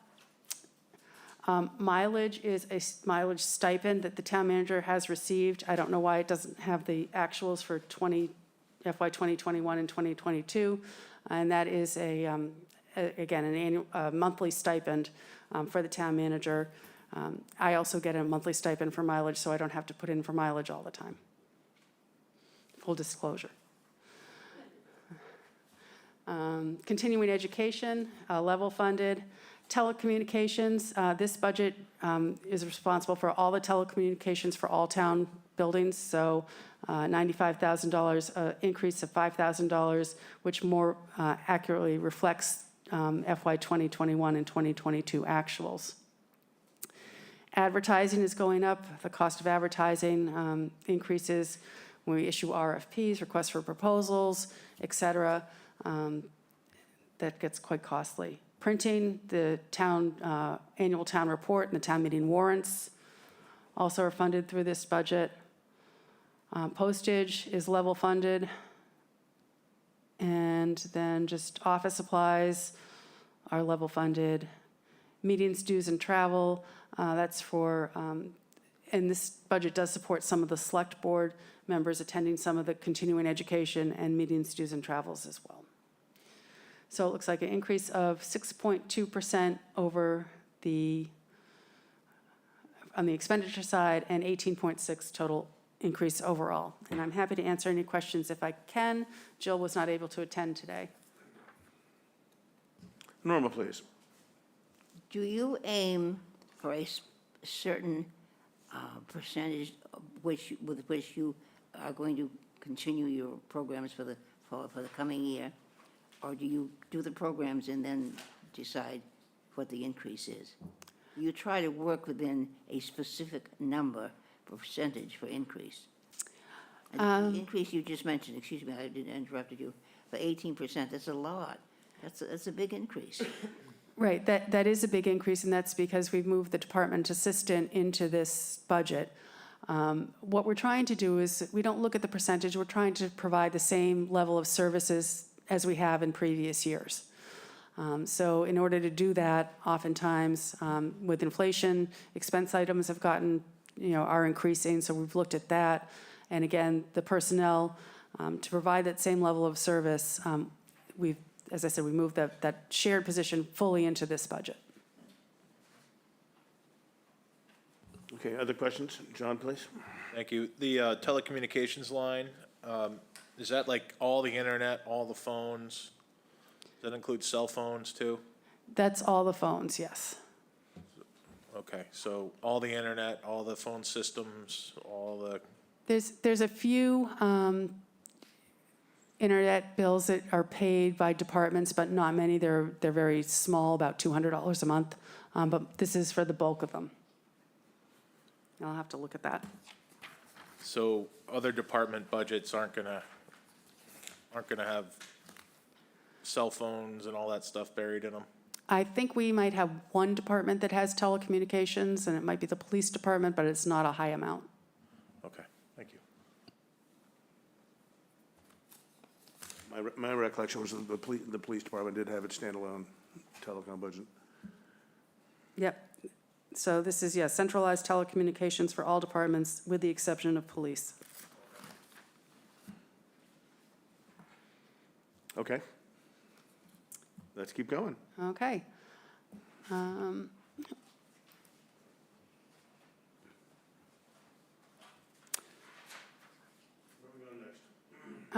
Just run through these. The town moderator budget is level funded. So again, a small budget, $1,250. Finance committee is also level funded. Again, that pays Talk about that. $2,600. And again, the majority of that is for the minute taking. And we thank Ann Ryan for her minute taking. Yes, we do. Select board, the select board get a stipend, so that would be the personnel services. And I'll get down there. So again, stipend for the select board, $21,000 under the personnel services, and then the expenditures are level funded for a total budget of $22,300. And I'll stop there if there's any questions on any of those three level funded budgets. Okay. All right, let's keep going. Legal, I'm happy to report that the legal budget is level funded for FY 2024. And this is due to looking at the actual and where we are to date. So we did increase this last year. Again, you can see where it says it's over budget. That was covered through transfers, year-end transfers at the end of the year, which comes before the Finance Committee if we're not able to transfer in from another general government budget. Andy. Oh, sorry. Andy, please. Not specifically, but sort of in quantity, do we have any pending litigation? I don't think there's anything pending that would be a cause of concern. I think we're, not that I know of. Thank you. John, please. I see a big drop in Labor Council from 21-22 and then to the proposed today. Is that a cyclical? Yeah, that is cyclical based on whether we have open union negotiations and what's going on. So we do have still the CMEA and CMA haven't signed. CMA, I haven't, we're reaching out to them, but CMEA, we've been in ongoing negotiations for almost a year now. So that's why that goes up and down. Please, John. Are those, I don't know a lot about, the contracts the town would sign with different, unions. Yeah. Are they standardized 3-year, 4-year, 5-year contracts, or does it just depend every time? We have 3-year contracts with all of our unions. We currently have 5 unions: the police, Mass Cops, the dispatchers, the New England Benevolent Police Officers Association, Fire Department, CMEA, the Chatham Municipal Employees Association, and CMA, the Chatham Managers Association. Thank you. So then we should expect in another year that line item is gonna go back up to the $80,000-$90,000 level? We would hope not, but again, we'll look at that. So we've level funded it for, FY 2024. Oftentimes, we can make up for it from one of the other categories within the legal department. Thank you. Barbara, please. Thank you, Mr. Chairman. Alex, I'm just wondering, what is the basic $177,500 salary for town council cover? And the reason I ask is because at some point I remember some group that I was in thinking, okay, we'll ask town council, and someone said, oh, yeah, well, we can't do that because it'll cost extra. So what is it that we're paying for with that salary? Well, we budget it, and that's for our contracted services with legal counsel. They just increased their costs last January, their hourly rate last January. They had kept it level for 6 years, I believe, since they had come in. We do have a monthly retainer, so, up to a certain amount, it falls under the retainer, but depending on the complexity of what's going on, if we're purchasing property, if we have any litigation, that might increase those costs because then the hours increased. Some of that, the airport had contributed a lot to some of the expenses previously. If we can, we'll try to charge the airport revolving fund, but oftentimes we can't do that. But we do track those internally. Joanne, please. Mr. Chairman, thanks. You just mentioned that the hourly fee had been increased. Microphone. You just mentioned, Alex, that the hourly fee had been increased for the legal services. Can you tell us what the hourly fee is for legal services? I don't have it off the top of my head. I'll have to get that back to you. I think that would be important to know. Andy, please. Alex, who's the gatekeeper? The town manager. Okay, thank you. And Alex, just for the benefit of the committee, since it's been a little while since we've maybe exercised some of our finance committee muscles, at the end of the year, within a budgetary category, within a divisional category, you can transfer within that division to make up for a shortfall from a surplus elsewhere within that division, but you can't transfer across divisions, is that correct? We call it, you can't transfer from general government to public safety without the finance committee and the select board voting. Right. Yep, okay. Just so we're clear. Norma? From your point of view, what is the most crucial situation in the town now, and what is the situation that is best being served? I mean, what's good and what's bad? I don't know how to answer that. I think the good in Chatham is we have a very good workforce, dedicated workforce to try and accomplish the goals and objectives of the select board. The select board is trying to actively protect the town. I know that drinking water was mentioned. So, protect the resources that way. Again, all the goals and objectives of the select board are listed in the budget book. And they take that seriously. They meet every year and they go over their goals and what can be done. It's been hard to get things accomplished. After COVID, everything sort of halted, and then with the supply chain. And we felt that, I hate to blame everything on COVID, but it's still lingering out there that some of those supply chain issues, increased costs. We try to get things done. We try to order a vehicle, and we have a couple vehicles in the capital fund that we need to add $10,000 or $25,000 because the bids came in and we couldn't procure something. So then that gets put off, and as things get put off, we know it gets more expensive.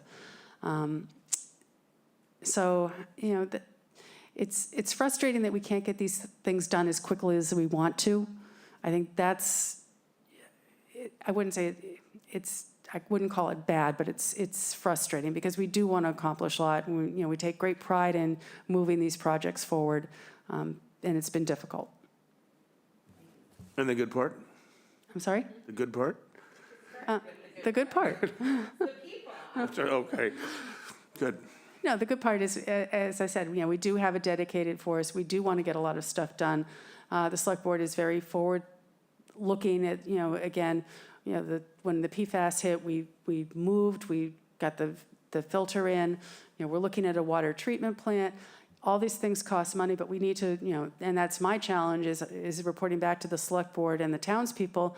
Where can we fit this in without impacting the taxpayer negatively and build that in as we've used the debt drop-off previously, which I'll be talking to you about when I talk about debt, not today, but when we, to do that and take advantage of the ARPA funds, take advantage of the 0% loans. I mean, we've been very, very successful, so. Yeah, terrific. Thank you. Other questions? All right. Okay. So moving on to the next department, audit. And this is increasing for FY 2024 by quite a bit. So it's a $20,000 increase is being requested for FY 2024. And I can explain that. And I don't think it's in your book because I think I added the note here previously. Oh, and it didn't carry over. Okay, so the audit is increasing for FY 2024 due to we're going to have a single audit, so that's about $4,000. I'm looking to procure new software for our fixed assets. So right now I have this big, huge Excel spreadsheet for fixed assets, which is the bane of my existence. That's what's bad. But the good news is that for $3,500, I can have a new spreadsheet. They'll upload all the information, and then I can just move forward from there. It's a one-time fee. So that's built into this budget as well. We have $5,000 built in for a second audit for the library. The library's auditor will not sign off on his audit, so we have to audit the library, have our auditors audit the library's papers as well. And then we also have some money in there to assist with the ACFR, the Annual Comprehensive Financial Report, for which the town won an award from the GFOA for FY 2021. So we'll be resubmitting that for FY 2022. Alice, could you just please scroll back up to the top so we can see where what the headline is relative to the book? 65, that's what I thought. Okay, Yeah. thank you. Andy, please. Alex, am I reading it wrong? I mean, is the fact that the library auditor is not willing to sign off on his audit, is that a problem issue? That would get us a qualified opinion, meaning that we would have a qualified opinion. We would not be eligible for the ACFR, and it would, yeah, but the town would get a qualified opinion. Yes. As opposed to the library. Right. The library is considered a component unit of the town. Okay, that's all I needed to know. Okay. Thank you. John, please. Question on the software. So are you tracking all of the purchases, all the inventory of the community on a spreadsheet? No. No. Our fixed. Can you start over and Yeah. tell me Okay. what's going on here? Every year, and this came out with GASB's Proclamation 35, I believe it was, that you have to track and depreciate your fixed assets every year. Prior to when it first came out, I think the town had contracted to have an outside firm go through everything. So we have to update the depreciation every year, take off the old assets, put on anything new, as long as they qualify. So if we buy a laptop, no, that doesn't qualify. It's usually $20,000 or more for the fixed asset reporting. And this would be a new piece of software that sits in your office, but as a component for each department? It's probably a new piece of software that sits on the cloud somewhere that you can just click from anywhere. And I'm not sure if our accounting software will upload it directly or if it has to be manually input. I haven't seen it yet, but I could show you my current fixed asset spreadsheet. You don't want to see it. It'll help you with the budgeting process, It helps with the audit process. just the audit side? Yeah, Okay. yeah.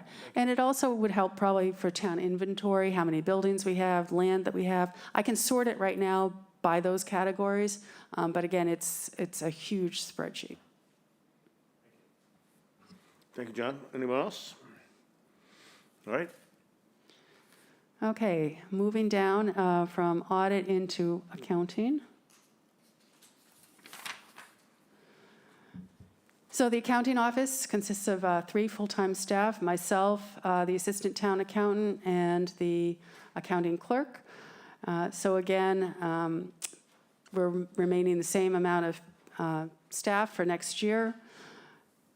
We have contractual increases for the 3 staff, and I think we have increases as well in the expense budget. So regular wages, 7.2% increase. Again, that's contractual plus step increases and longevity increases.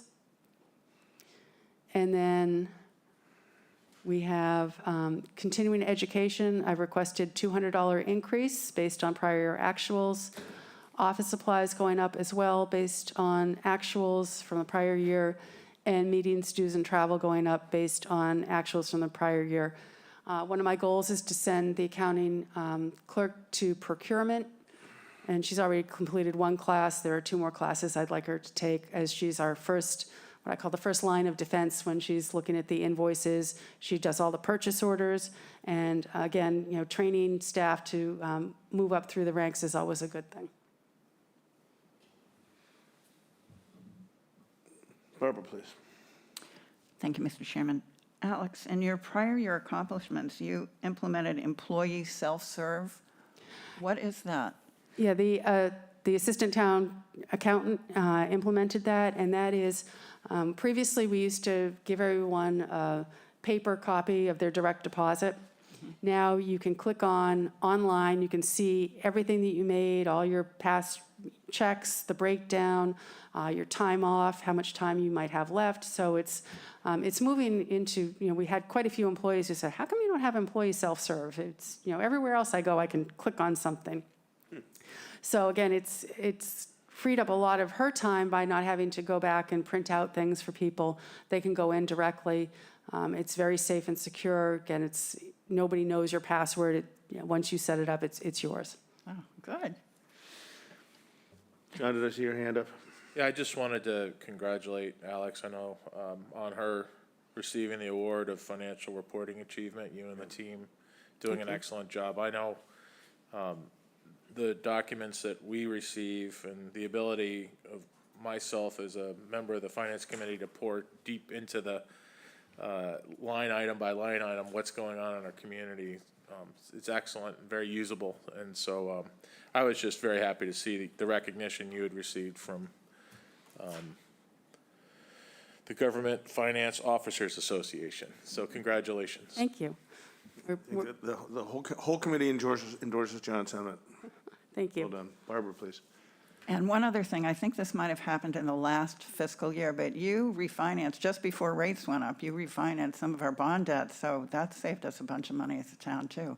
That saved us over $1.4 million without extending the life of the bonds. So we look at that all the time. Anything that we can refund to save the taxpayers' money is good. Unfortunately, I don't think we'll be doing that this year. And I thought getting $6,000 out of Meridia was pretty good.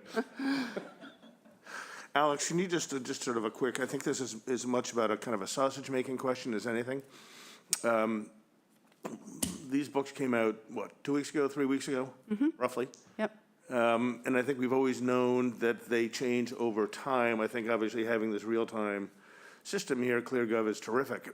But I think we're seeing more sausage being made more earlier than typical. Is the process that you are going through different, whether because of ClearGov or otherwise, or Is it because we just haven't had the transparency to literally see these numbers change in a week or 2 weeks as you go through getting a finer point on the budget? Has anything changed? Yeah, I think it's a little bit of both. Because again, when I come into the budget, into ClearGov, and I enter everything under this operational budgeting, and I think, and again, this is a learning curve for me because this is brand new. Sure.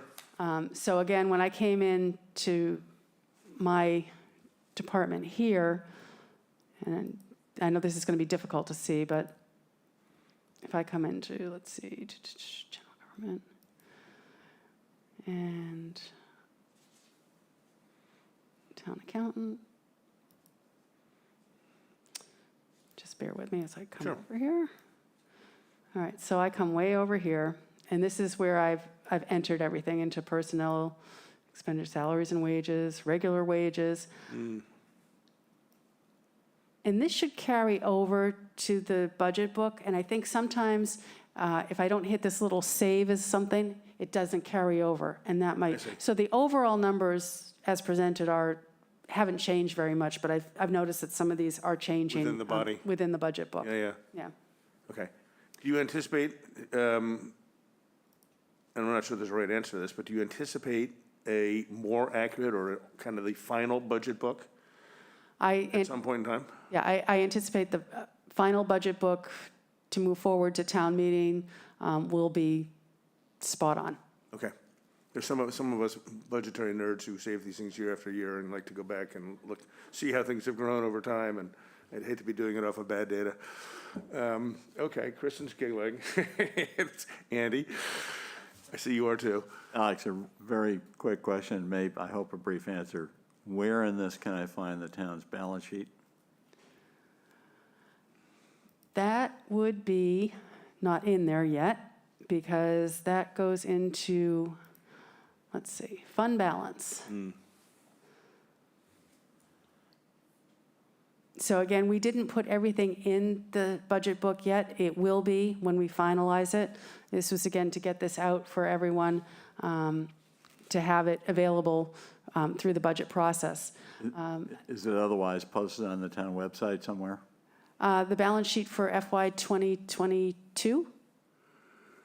Yeah, I can. Most recent we have. Yeah, we're still undergoing the audit. We should be done shortly. So once that's finalized, that will be out there. We also report that in the annual town report. I know. So, yeah, Okay, thank you. but I can give it to you tomorrow. I could probably send it to you now, right now. Thanks. John, please. John, Thank you. please. Curious, Alex, and all the downtime that you're going to have.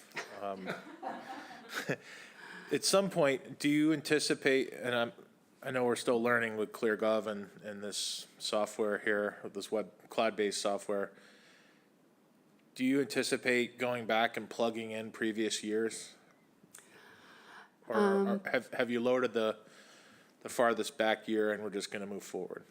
Yeah, we've loaded back to, I believe, FY 2019. Let's see. And that's just, yeah, FY 18 is loaded in ClearGov here. Okay. So we did load quite a bit of data in here. I don't know, we haven't created budget books for all of those, but the raw data is here. So if we wanted to do that, we could do that. Okay. I don't know if I'll have that time. I want to get to some of the other items that are pending. Well, speaking of which, I see we've got 8 minutes left. So unless there are further questions, why don't we keep plugging away, because we're almost there. Okay. Thank you. So general government, again, oops. So we made it through accounting. Assessing is level funded, except for cost of living and step increases. So I'm not sure if you have any questions on assessing. Treasurer collector. Again, 3 full-time, no increase in staff, 6% increase versus. Oh.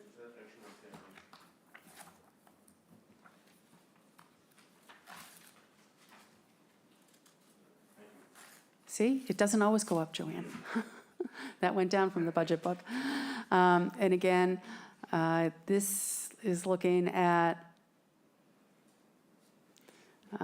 increase for wages, again, step and cost of living increases. And I believe that the expense budget is, again, it's office supplies is level funded, but again, looking for some items, meetings, dues, and travel, and bonds are going, nope, bonds are level funded. So again, the increase is only in the salary lines.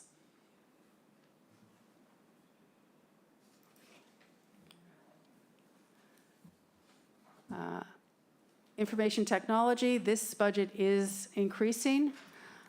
No increase in staff for FY 2024. So again, we have 5 full-time equivalent positions this year and 5 for next year. And that covers Channel 18 as well as IT. So again, an increase of, again, this has changed slightly from your budget book, 835, 161, just about a 3.5% increase over the current fiscal year. And any of these that have changed, you can print out a copy at home if you'd like. You can click on and print it out and update your budget book or get the updated pages if you'd like. I've got to figure out how to get out of here for a revolving fund. Okay. I'll have IT, speaking of IT, I'll have IT call you. Quite a bit, there's a change in the expense budget, and most of that is due to the purchase of services. Again, this covers the software contracts for the town departments. So $350,000 for the purchase of services, or a 3.6% increase.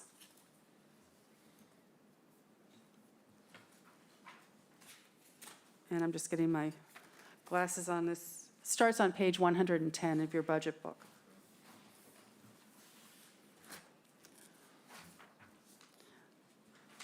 So again, yeah, software maintenance contracts increased by 12,500, and we have over 25 contracts townwide for the purchase of services. I have a question for you, please. Yes. In looking at the page 109 of the book, the prior year accomplishments, I see both numbers 4 and 5, deployed keyless entry systems at Town Hall, number 5, keyless entry systems, capable, et cetera, et cetera, et cetera. I remember, 2 years ago, 3 years ago, the town manager came before us with a request for somewhere in the 40s, $47,000 for keyless entry systems at the Oyster Pond bathhouses and various places around town, and the committee emphatically rejected them. And yet we now seem to be doing it just through kind of normal course of budgeting, rather than kind of a special standalone warrant appropriation for capital expenditure. Again, maybe I guess it was probably a CapEx rather than a standalone warrant. Yeah, I believe that was in the capital budget last year. Was it? I'm pretty sure. Okay, well, my mind wasn't fully here last year, so. Yeah, I think that was there. That was something, especially for the unlocking of the restrooms. The police department used to be unlocking it, and it really wasn't the best use of their time to be unlocking and locking public restrooms. Okay, So they'd been asking for that for a number of years. okay, that's helpful, thank you. John, please.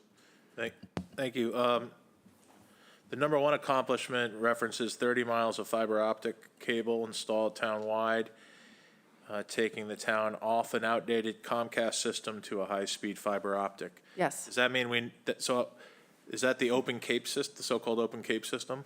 No, this was done, we had, through Comcast, the town buildings had what we called the iNet, which when we had the new contract with Comcast, that was one of the things that they were getting out of the iNet business. So the town had to run out its own cable between its buildings to replace that.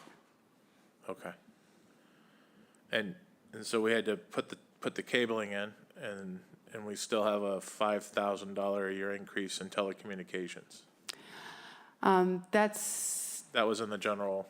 Yeah, that's for the phone system, et cetera. That's not for Internet? internet. What do we pay for Well, internet in the town? This is now our townwide, so this takes the place of the iNet that we had with Comcast. And I'll have to check on that for you. So we don't actually pay to hook up to the World Wide Web anymore? It's okay. Yeah, I'll check. And did we get a vendor presumably to deploy that 30 miles, or? Yes, yep, we did, that was on the state contract, Combis, so we had them come down and run the fiber for us. All right, terrific. So, which, yep. All right, other questions for Alex? Barbara, please. I don't have a question, I just have, maybe it's because I'm not so good at technology, but it just looked to me as if they'd done a heck of a lot this last year. Their prior year accomplishments I thought were noteworthy. Yeah, it's very busy, and Channel 18, you can see the number of events that they provided for too Yeah, as well. yeah. Very busy, which, and we're trying to get more and more out there. And now with the room at the community center, that gives, again, another opportunity to record more meetings. Very busy people. Well, lucky to have him.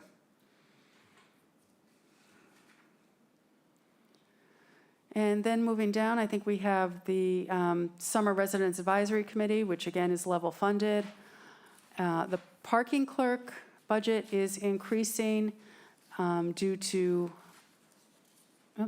ordering additional parking tickets. Excuse me. I don't know why that's not going. Okay.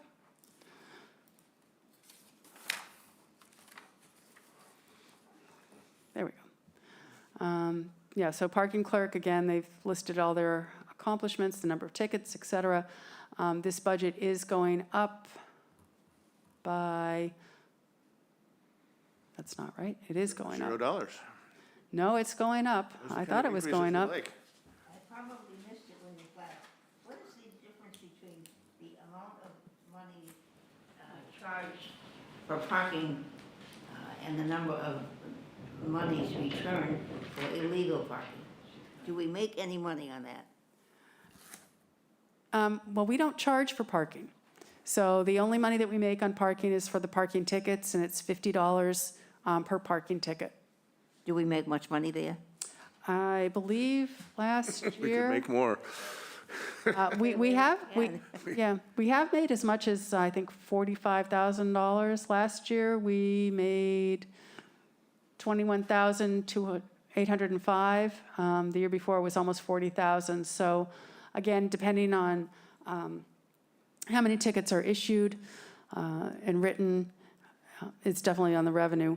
I know that when you review the public safety and we talk about the community service officers in the police department, the seasonal officers, either that will increase parking revenue or it might decrease parking revenue as more people will not park illegally since they'll be able to talk to the community service officers and behave themselves. What if they could deputize members of the finance committee to give them a couple of ticket books and turn them loose for the summer? Interesting idea. Yeah, I've always said that give us a ticket book at town hall and we could Exactly. probably ticket all those people who are parking in the town hall slots. Exactly. Barbara, question, please? So do we know why the revenue is down by almost 50%? I mean, is it because there weren't enough staff to make, because there certainly were plenty of cars that were not parking properly. Is it because they were not ticketed? Yeah, I think that's it. I believe the police department is now finally fully staffed, so that will help. And having the community service officers, since they've had a hard time trying to get people to go downtown in the summer, as well as the proposed position for the licensed social worker for adult and youth, which takes up a lot of the police department's time, and they'll speak to this. If they get called out on a call for a mental health issue, they're usually gone because they have to follow up. And so that takes a lot of their time. And, again, parking tickets, while it brings in some revenue, isn't, saving someone's life or something like that. So again, it's, it's a balancing act. So Alex, we are at the end of our allotted time. I don't know where we are relative to our agenda, given the subgroups. I think you, Other general government divisions? You want to get into the sticker office, or should we hold that for another day? yeah, we'll hold the sticker office because Dr. Bob actually will present that with natural resources. Okay. Well, I want to be mindful and respectful of everybody's time here as well. All right, further questions for Alex on anything that we have covered above? There being none, I will thank Alex to start with. Thank you, Alex, it's terrific, as ever. Nice to see everybody again, y'all look pretty sharp. It's been a couple of years. And I will take a motion to adjourn, I guess by roll call. Kristen? Aye. Andy? Aye. Tracy? Aye. Norma? Aye. John? Aye. Joanne? Aye. Tommy? Aye. Barbara? Aye. The chair votes yes. All right. Well, thank you all. Appreciate it very much.